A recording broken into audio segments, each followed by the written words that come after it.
32 BCE లక్షల మందిని చంపి కళింగని గెలిచిన సమ్రాట్ అశోకుణ్ణి ఒక్క ఆలోచన ఓడించింది.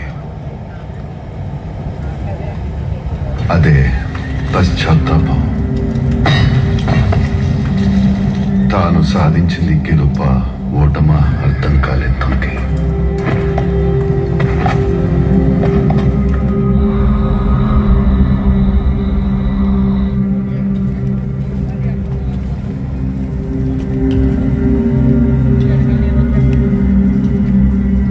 ఆ ఆలోచన నుండే ఒక నిర్ణయం వెలుగు చూసింది.